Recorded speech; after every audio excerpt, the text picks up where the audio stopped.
खबरों में आगे बढ़ते हैं। सुप्रीम कोर्ट में आज एक बार फिर से बिहार एसआईआर पर सुनवाई होगी। सुप्रीम कोर्ट में आज बिहार एसआईआर को चुनौती देने वाली याचिकाओं पर सुनवाई होने जा रही है।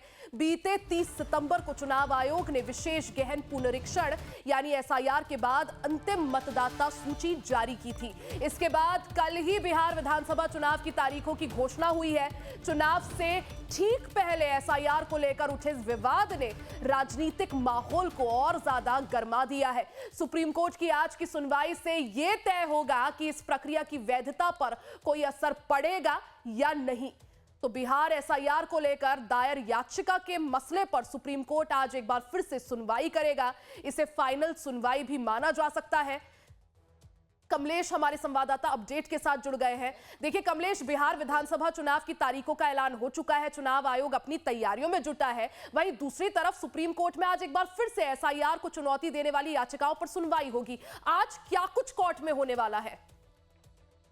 देखिए, आपको याद होगा कि पिछली बार जब सुनवाई हुई थी तो इलेक्शन कमीशन से वो दलील दी गई थी कि उन्होंने आधार कार्ड को 12वें डॉक्यूमेंट के रूप में एक्सेप्ट कर लिया है और सुप्रीम कोर्ट भी वेट कर रही थी कि जो फाइनल ड्राफ्ट लिस्ट है जो 30 सितंबर को पब्लिश हुई है उस रिपोर्ट के बाद यानी उस फाइनल ड्राफ्ट के बाद जो भी लोग जिनका भी नाम उसमें इंक्लूड किया गया जो एक्सक्लूड किया गया जो रह गए हैं वो लोग क्लेम कर सकते थे। अब राजनीतिक क्योंकि फाइनल ड्राफ्ट पब्लिश हो चुकी है, चुनाव की घोषणा भी हो चुकी है, तो ऐसे में हालांकि आपको याद होगा कल जब प्रेस कॉन्फ्रेंस भी चुनाव कमीशन की ओर से की जा रही थी, उन्होंने ये भी कहा था कि वोट नॉमिनेशन फाइल करने से पहले 10 दिन पहले तक जिन लोगों का नाम छूट गया वो अभी भी नाम इंक्लूड करा सकते हैं।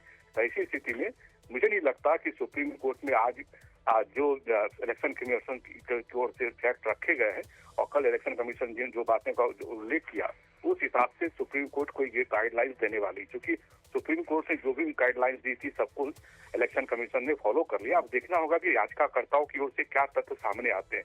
याचिकाकर्ताओं की ओर से कोई नए तथ्य सामने आएंगे उस पर सुप्रीम कोर्ट अपना रूलिंग दे सकती है, लेकिन फिलहाल जो गाइडलाइंस सुप्रीम कोर्ट ने दी उसको इलेक्शन कमीशन ने फॉलो किया है। और इसके बाद ही आपने देखा कि 3.5 लाख लोग के नाम कटे, उनमें वो है जो मृत हैं, जो बाहर चले गए हैं, जो अस्थायी रूप से बाहर प्रवासित कर गए।